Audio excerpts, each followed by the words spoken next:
mathematics.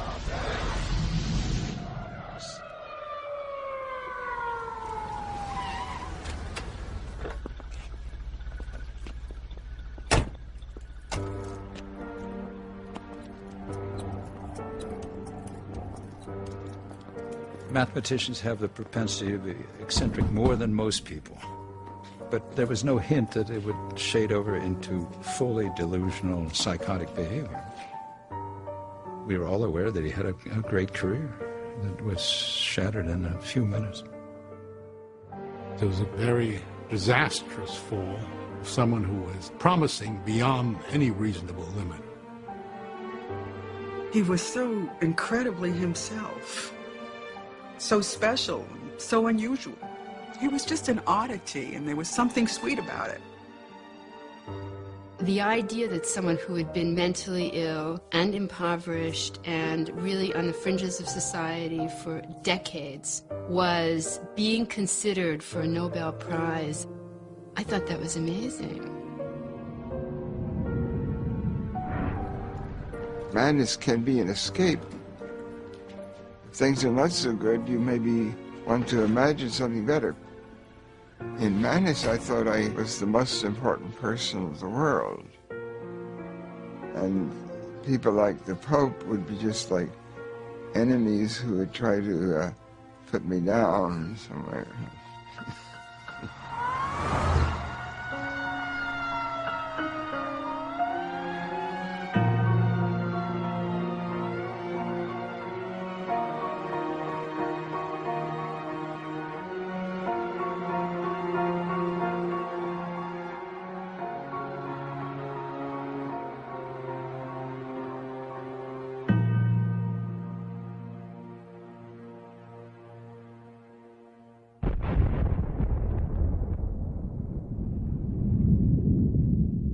In September 1949, the world learned that the Soviet Union had joined the United States as a nuclear power.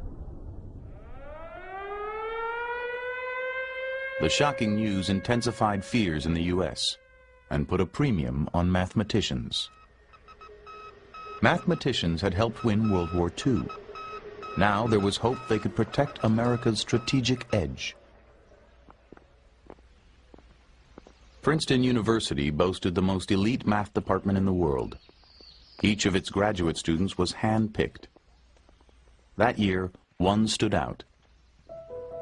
A 20-year-old from West Virginia named John Forbes Nash. These young mathematicians were all pretty cocky, but he towered over them in arrogance and confidence and also in eccentricity. John Nash was always an entity unto himself. When John walked into the room, you knew that John walked into the room.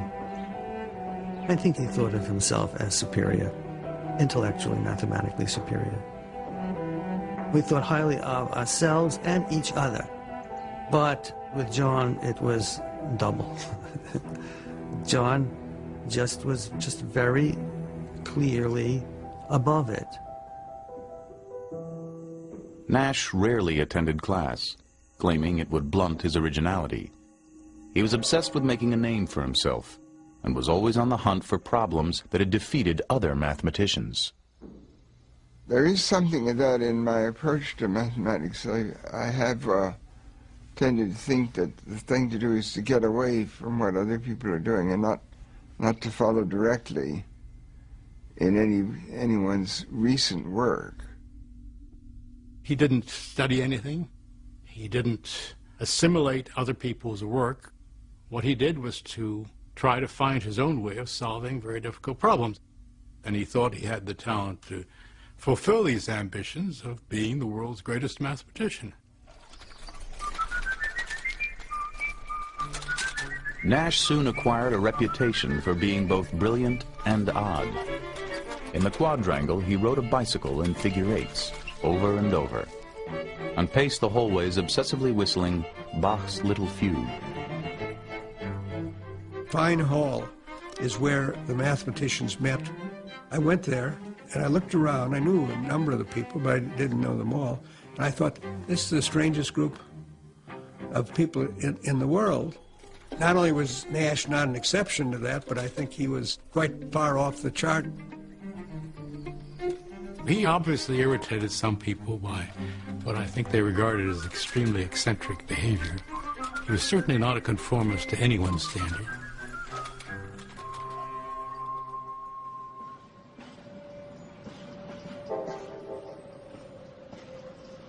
Even as a boy growing up in Bluefield, West Virginia, deep in the Appalachian Mountains, John Nash stood out. I was in grade school and I would be doing arithmetic. I found myself working with larger numbers than other students would be using. I would have several digits and they would have maybe 2 or 3 digits. One time, one of the teachers said he couldn't do the math. This is like 4th grade. And my mother laughed because it was obviously the point was he was doing it differently. I think my parents always knew that John was bright. His father, John Sr., was an electrical engineer. His mother, Virginia, a former teacher, tutored John at home and had him skip a grade in school. One time someone suggested that I was a prodigy. Another time it was suggested that I should be called Bug Brains because I had ideas that were sort of buggy or not perfectly sound. He took his share of abuse from certain groups, the brain working a little bit faster than anybody else's, so everybody else felt like they had to ridicule it a little bit. His senior year in high school, John won a Westinghouse scholarship, one of only 10 awarded nationally. 3 years later, he graduated from Carnegie Institute of Technology with a master's degree in math. His advisor wrote him a 1-sentence recommendation. This man is a genius.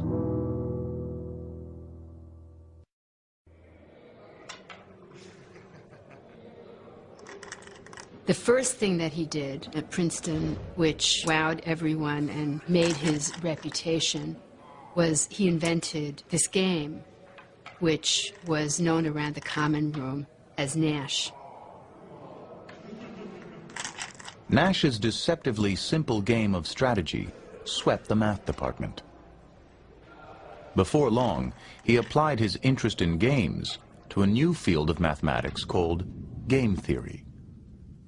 Game theory attempted to explain the dynamics of human conflict by analyzing strategies used in games. Nash was interested in everything in mathematics, but what he was really interested in were the big problems. At that moment in time, game theory was the sexy, glamorous field. If you wanted to make a splash, it was a good place to be. Just a year after arriving at Princeton, he began work on an idea that challenged the conventional thinking in game theory. Classical game theory was basically 2 people playing against each other, 2-person game, in which if one person wins, the other person loses. Suppose you have many players. Game theory got into a phase that people couldn't really deal with it. They didn't know how to state the problem. If we could make a theoretical model that would answer questions of why do you bluff in poker? Why would you bet when you have a low hand? Why would you fail to bet if you have a high hand?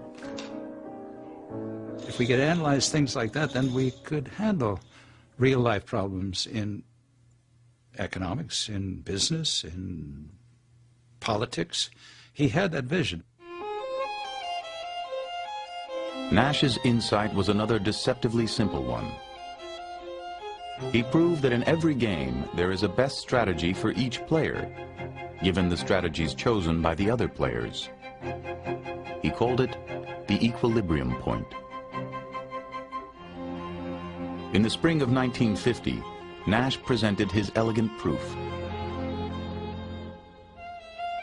He was only 21.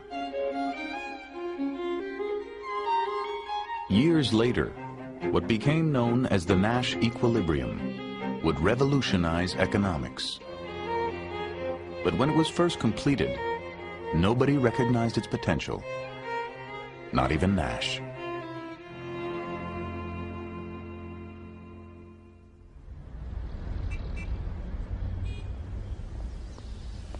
After receiving his PhD, Nash moved to Boston and joined the faculty of MIT. Students called him the Kid Professor, but he considered himself head and shoulders above his colleagues. Basically, John was a out-and-out and uninhibited and shameless elitist. He was only interested in people who could operate more or less on the same mental level that he was at. He was very brash, very boastful, very selfish, very egocentric. His colleagues did not like him especially, but they tolerated him because his mathematics was so brilliant.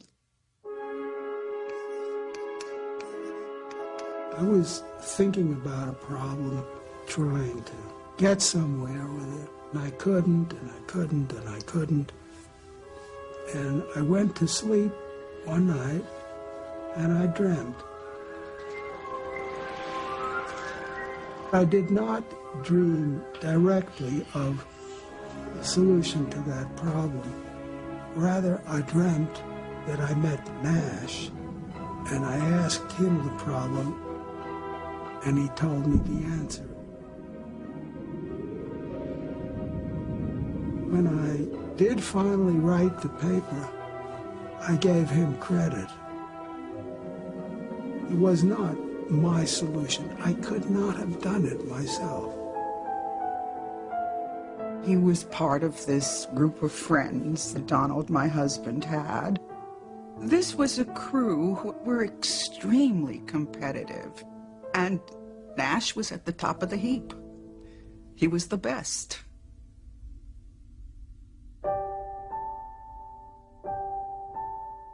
The following year, Nash began his first serious relationship.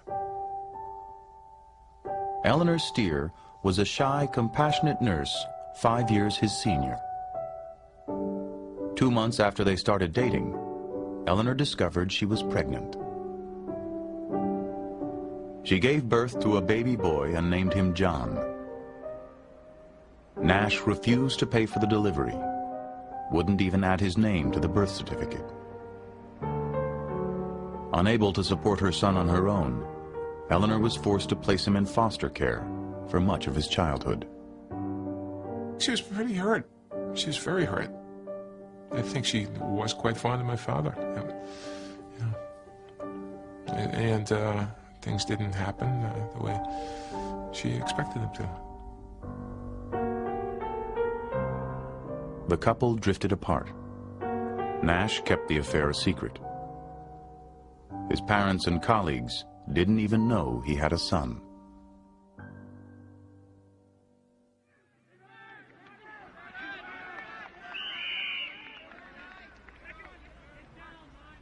Not long after breaking up with Eleanor, Nash met Alicia Larday, a 21-year-old from El Salvador and one of his students.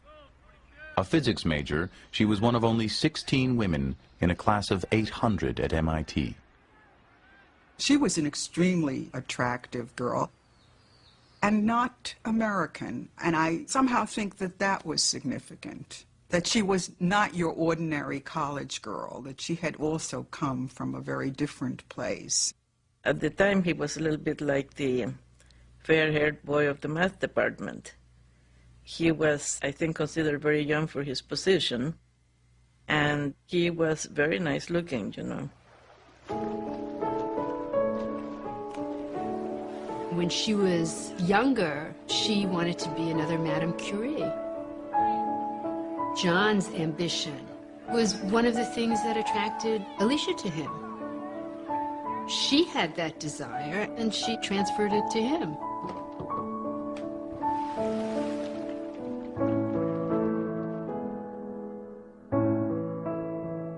In February 1957, Alicia and John Nash were married in a small, private ceremony in Washington, D.C. John is marrying somebody who was intelligent and that he cared for, and she obviously cared for him. Everything was great.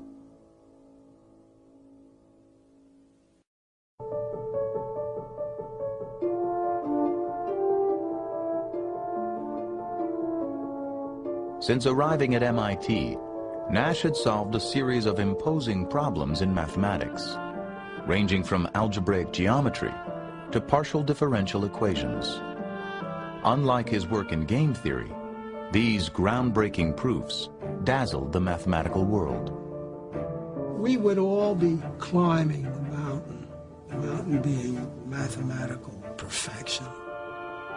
He had a different approach. We came up this way and he came this way. In July 1958, Fortune magazine featured him as one of the brightest stars in mathematics. He had just turned 30. For a mathematician, turning 30, it's a lot like for a ballet dancer or an athlete. Age is your enemy. By his own standards, Nash had fallen short. For a decade, he had pursued the Fields Medal, mathematics' highest honor.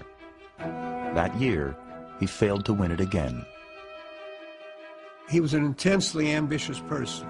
He was extremely competitive, and he was very bitter that he didn't get it. At the time, I had some recognition. I was making some progress professionally, but I wasn't really at the top. I didn't have top-level recognition. He threw himself into solving the Riemann hypothesis, the holy grail of mathematics. The work was mentally and physically exhausting, and ultimately proved futile. He began to worry that his best years were behind him. At the same time, he learned that Alicia was pregnant. A psychotic break is usually precipitated by some stressful experiences. Often these stressful experiences involve a demand that the person who becomes psychotic take on greater responsibility. Below his brash and confident surface, John Nash now hid another side of himself. One filled with anxiety, self-doubt, even fear. It would mark the beginning of a strange and tragic metamorphosis.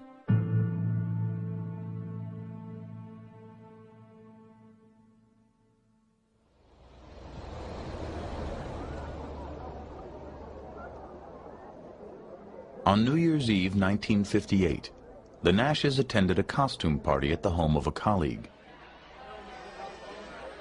John went dressed as a baby. He wore a diaper and spent much of the night curled up in Alicia's lap. Even to those used to his eccentricities, it was a disturbing scene. A few weeks later, Nash rushed into the common room at MIT and claimed that powers from outer space were sending him coded messages in the New York Times.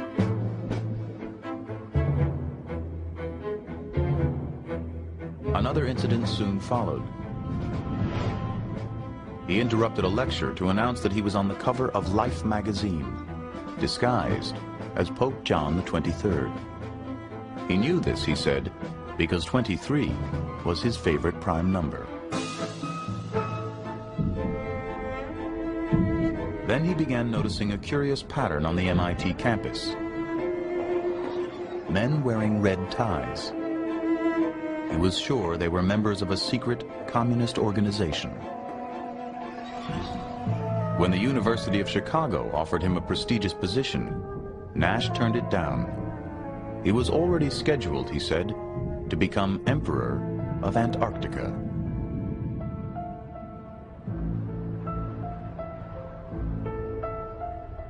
John talked about the people from outer space who were destroying his career. and the international organizations that were attacking him. Somebody you've known for a long time, to hear this kind of news is very unsettling. Really, his personality seemed to change in a period of a week or so. It was very fast. I mean, you're seeing a mind disintegrate in front of you. I felt shocked. The math department chairman thought Nash was having a nervous breakdown and relieved him of his teaching duties in February. Still, Nash continued to unravel. One night, he painted black spots all over the bedroom wall. Alicia tried to handle it herself, but at a certain point, it overwhelmed her.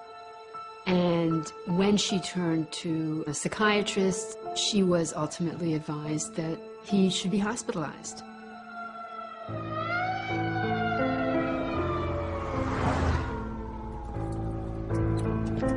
Here was this genius, and you were going to clap him into a hospital where God knows what might happen? I think it was very tough. I didn't feel that I belonged locked up. I never went voluntarily.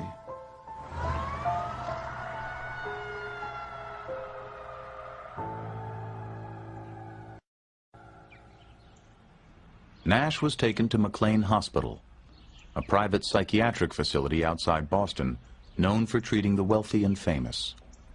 He was diagnosed with paranoid schizophrenia and given an injection of Thorazine to calm him down. His treatment consisted of psychoanalysis. The staff called him Professor. In those days, many doctors thought schizophrenia was related to problems in childhood, problems in mothering. They didn't know it was a real brain disease, and that people are born with a vulnerability to that brain disorder. Conventionally, we define it as a severe mental illness characterized by hallucinations, delusions, or peculiar forms of thinking. For example, a schizophrenic may feel that when he looks at you, he may believe that it's not himself who's looking at his own eyes. Somehow someone else is actually having his experiences. A delusional state of mind is like living a dream. Well, I knew where I was. I was there in observation. But I was able to think that I was like a victim of a conspiracy.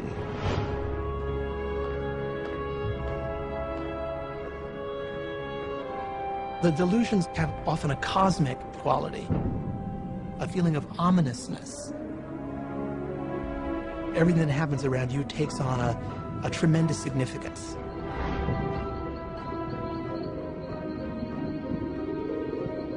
In madness, I saw myself as some sort of a messenger having a special function. Like the Muslim concept with Muhammad, the messenger of Allah.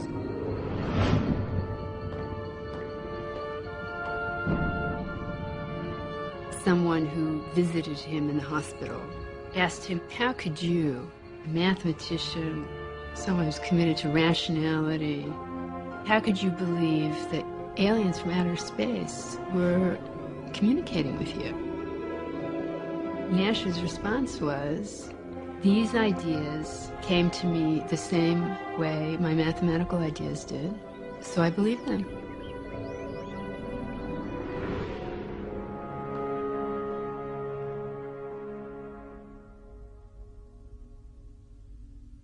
Virginia visited John at McLean, but could hardly bear to see her son in such a state. It broke her, I guess. It was devastating. You can imagine that every day she would wake up and she would go to bed and she would have this on her. Alicia urged his colleagues to visit, hoping their support would help John get back on his feet. All the mathematicians were very upset because this was a great genius that was lost. They said, Newman, they are not going to let me out until I'm normal. But That'll never be. I never was. I began to realize I would not be getting out of the hospital unless I conformed and behaved normally. And so in part I would do that as if I would be sweeping the delusions under a rug, and they were able to come out later on. It could be triggered, and I would move very quickly to accepting it again. Nash retained a lawyer who secured his release after 50 days of hospitalization. Within weeks, he resigned from MIT, withdrew all the money from his pension fund, and announced he was leaving for Europe. Alicia, who had given birth while John was in McLean, felt she had no choice but to go with him. They left behind their newborn son with Alicia's mother.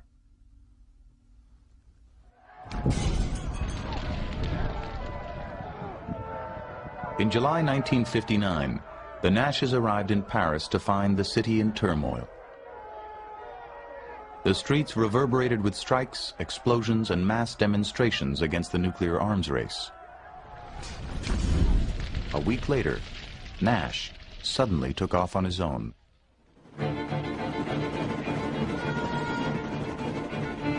He went to Luxembourg and announced he wanted to give up his American citizenship. He was turned away.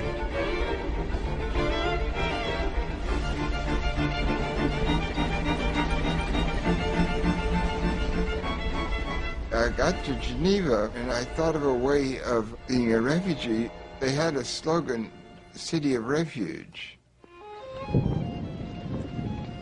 I envisioned a hidden world where the communists and the anti-communists were really the same. They were sort of schemers.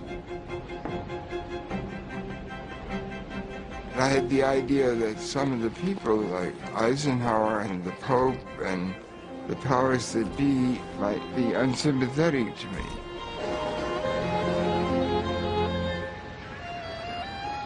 These thoughts on the surface are not rational, but there could be a situation where things were not what they might seem.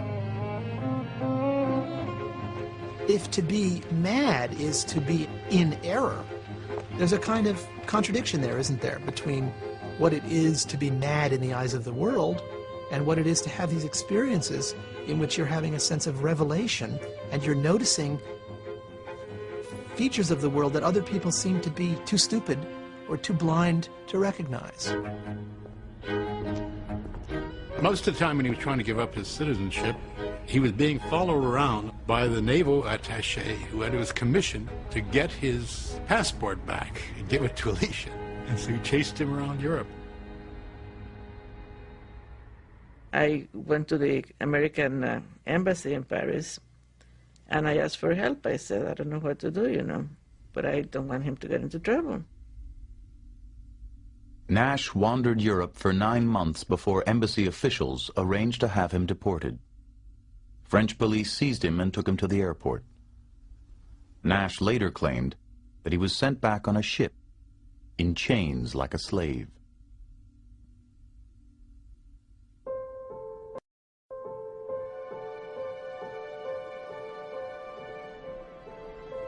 The Nashes moved to Princeton.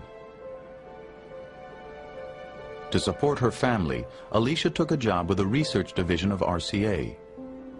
She hoped that with the help of the math community, they could start over again.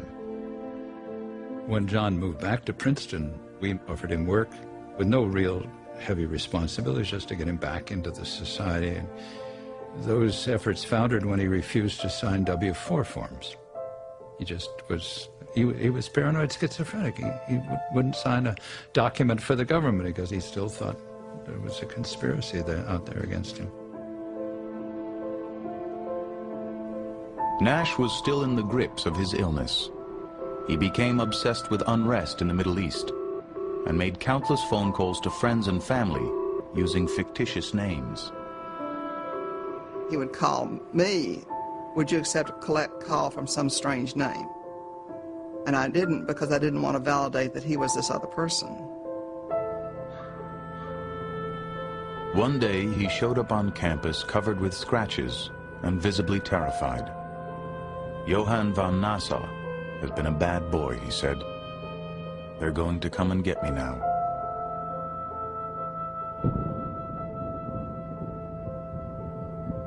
Less than 2 years after his release from McLean, Nash was hospitalized again.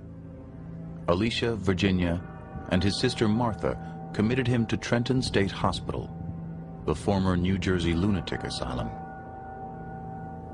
At this point, we didn't know whether this was going to be a very long, very expensive process.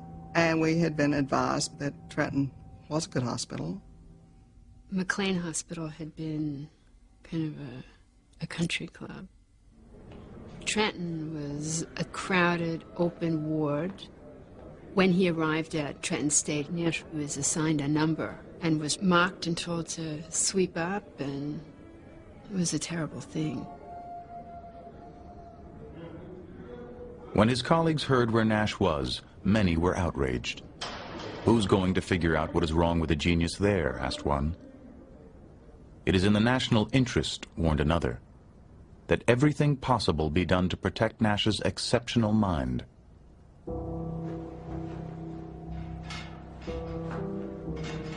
Trenton State was known for its aggressive treatments, including insulin coma therapy, which by 1961 had been phased out in all but a few hospitals.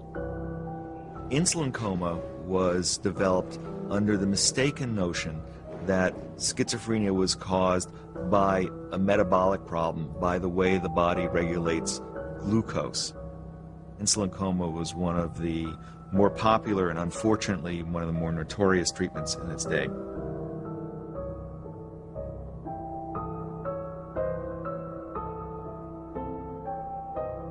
I don't remember all the details. It's the sort of thing that, like if you go under anesthesia, you remember only the process up to the anesthesia.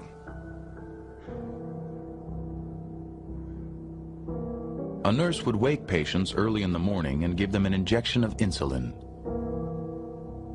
Their blood sugar would drop, and soon they would be comatose. Some patients would suffer spontaneous seizures. Insulin coma deliberately puts the body into total shock. This was done under supervised circumstances, because if you do that too aggressively, you can die.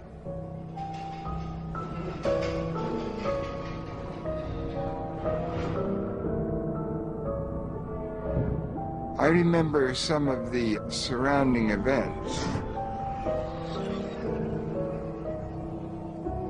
There would be a group of people that would be getting it, and then afterwards they would go out on the grounds and pass some time and drink sugar water. I got to thinking of the cruelty to animals. I became a vegetarian at the time that I was in the Trenton Hospital. I was sort of thought that one could protest against this sort of treatment. Nash endured insulin treatments 5 days a week for 6 weeks. His symptoms diminished, and after 6 months of confinement, he was finally discharged. No one knew what the long-term effects of his treatment might be. He came to visit us, and it was after this awful treatment, and he looked like he had been battered and through some devastating something, and spoke of it a little bit himself. And it was, it was kind of heartbreaking. He said these treatments that he had gone through had wiped out his early memory. So I think what he was doing, he was visiting me and different people to see if he could get his memory back.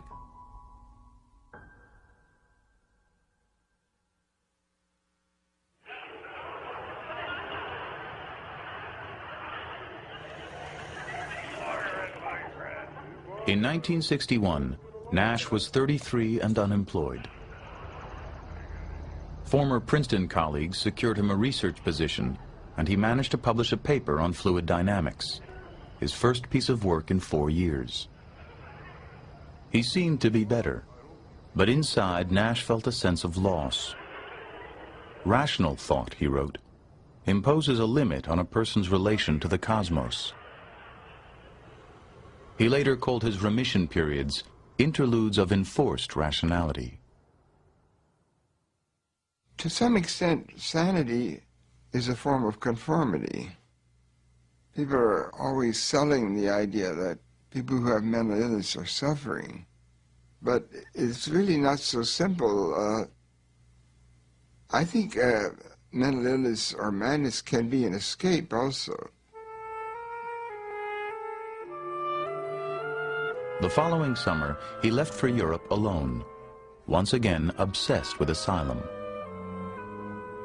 Before long, friends and family began receiving letters and postcards.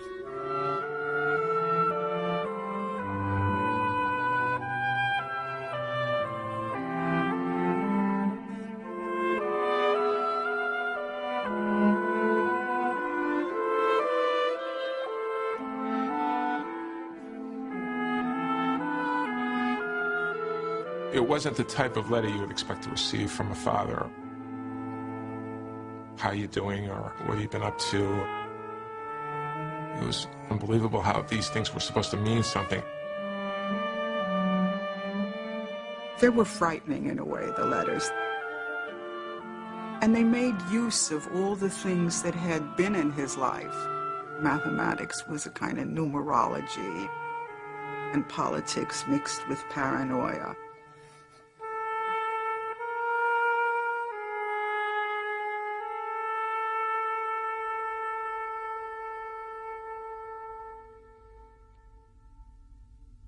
Distraught after 3 years of turmoil, Alicia filed for divorce in December 1962. Her complaint charged that Nash resented her for committing him and had deserted her without support.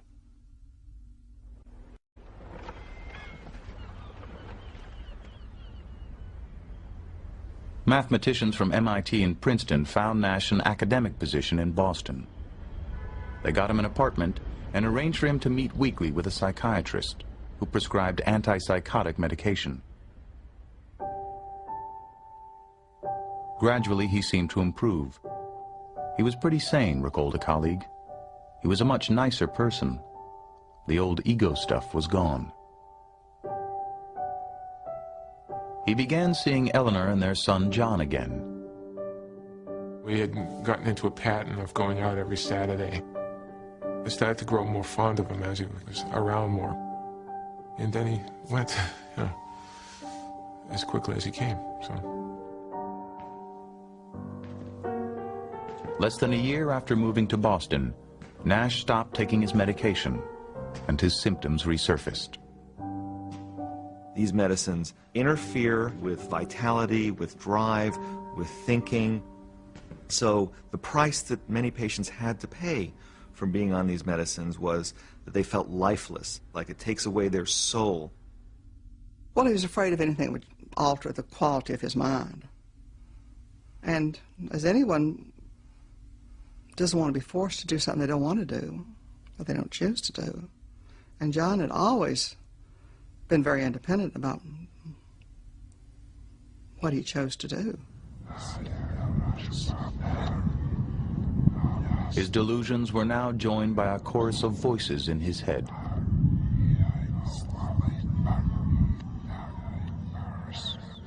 The kinds of hallucinations that are most common in schizophrenia are auditory hallucinations of voices of a certain kind. One kind would be 2 or more voices which are talking about the ongoing behavior of the patient. So if I were schizophrenic, I might hear, John and Mary saying, okay, so why is Louis doing that now? And then Mary would say to John, oh, he's just a jerk. He always does that kind of thing. They go back and forth, but it's sort of a commentary, often critical, on my ongoing behavior. You're really talking to yourself. It's what the voices are.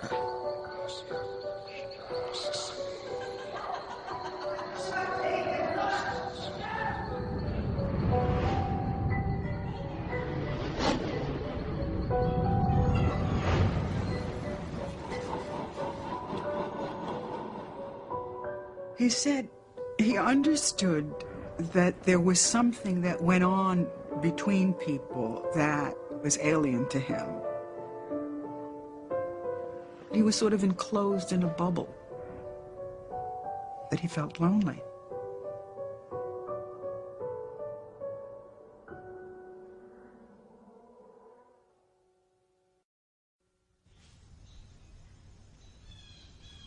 In 1970, Alicia Nash had a change of heart.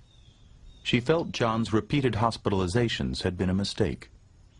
Alicia decided to let him move back in with her and promised never to commit him again. I didn't think he should just be hospitalized in an institution and left there. And I just felt it was best for him to be on the outside. She took him back not as her husband, but as somebody who needed help and nobody else would have him. Giving him shelter and meals and protection made a tremendous difference in his well-being. If she hadn't taken him in, he would have wound up on the streets. I think that Alicia saved his life.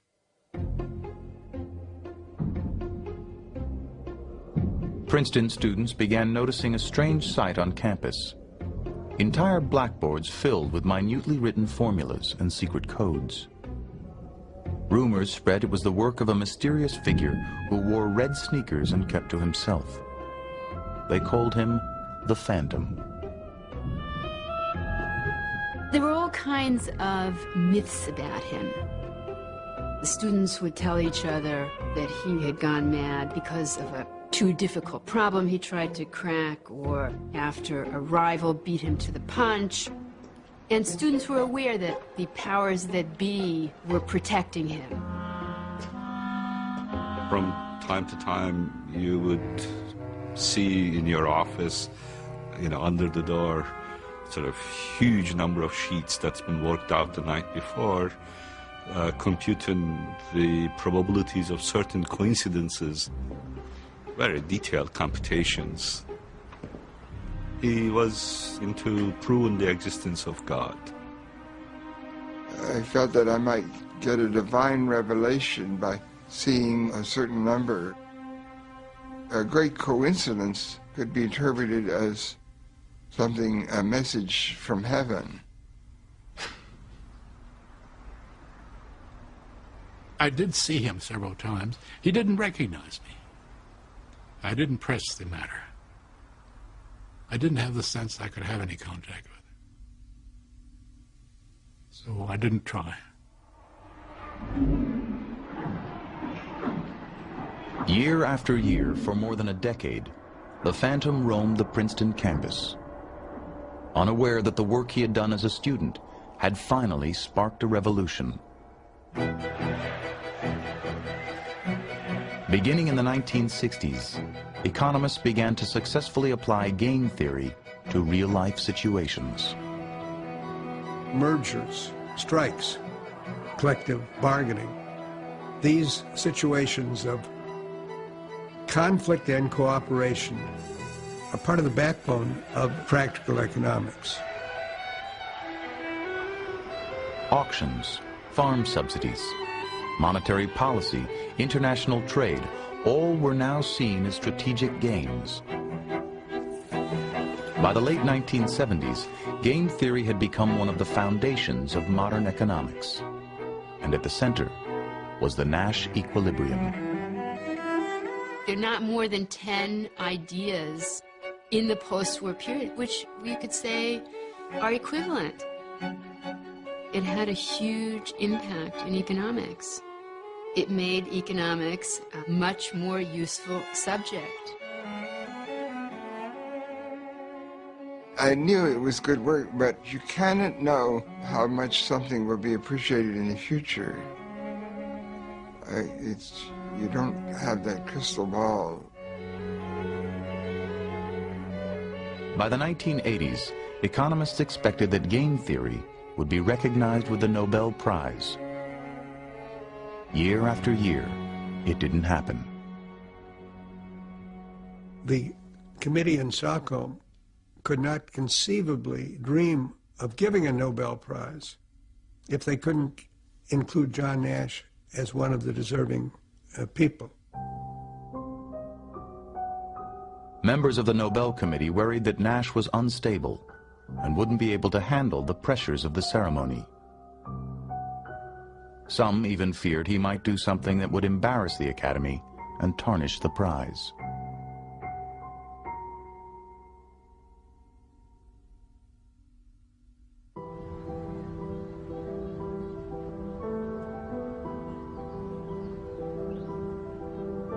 Beginning sometime in the 1980s, after 3 decades of struggling with mental illness, John Nash experienced his second transformation. I don't really remember the chronology very well. Exactly when I moved from one type of thinking to another.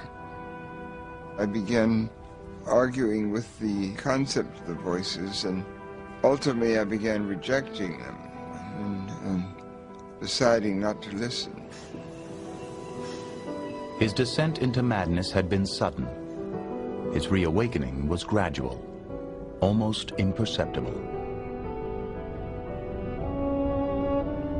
A portion of schizophrenics, after a long period of time, often do seem to get better. And how that occurs remains a mystery.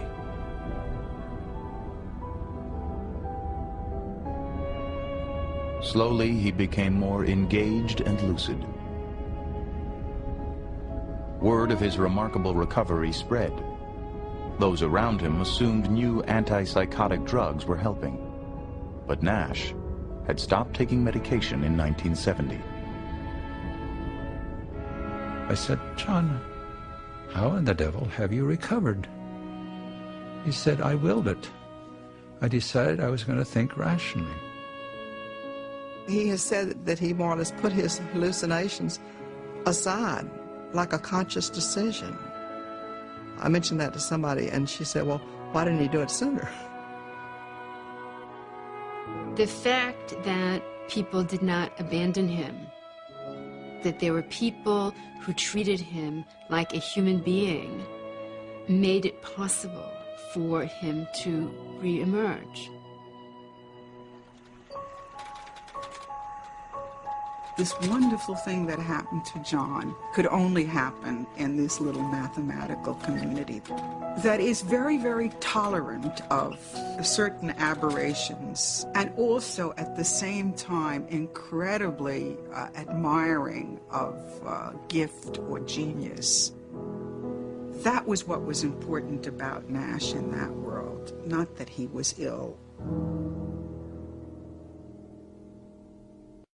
2 American professors and a German researcher have been awarded the Nobel Prize in Economics. The 3 winners of today's Nobel Prize played major roles in bringing the principles of game theory to economics.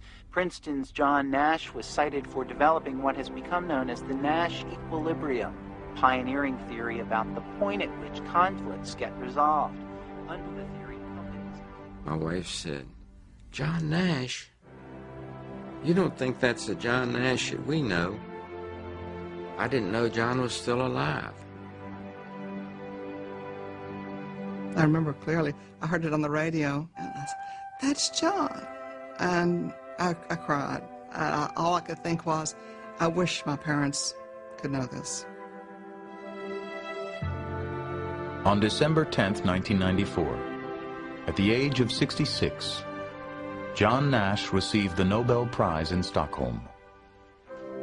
Dr. John Nash, your analysis of equilibrium non-cooperative games and all your other contributions to game theory have had a profound effect on the way economic theory has developed in the last 2 decades.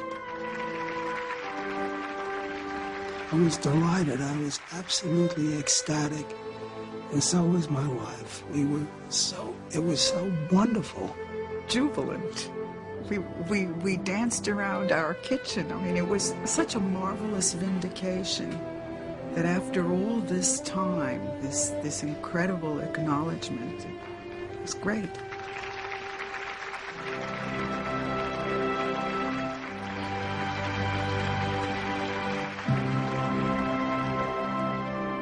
He shined very brightly as a young man. Then he had his illness and is now a very pleasant, accomplished gentleman. It feels right somehow.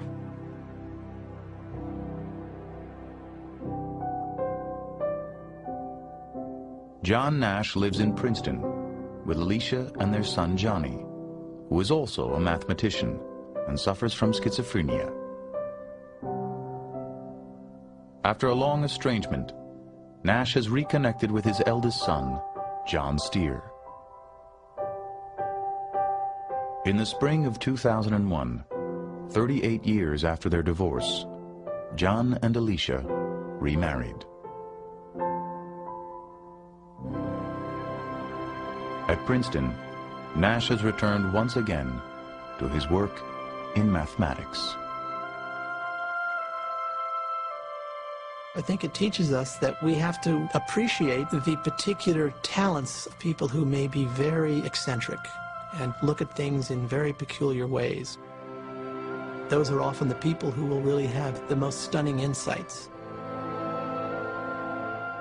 Here was someone who had been lost. I think that's the inspiration, that people can triumph over this disease. I think it's incredibly inspiring.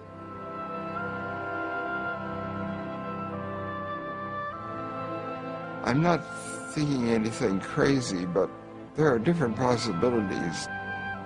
I don't know what the future holds exactly, even if it's not such a long future. For me. Of course, the future in general is presumably long, unless things really go bad, or unless some miracle happens.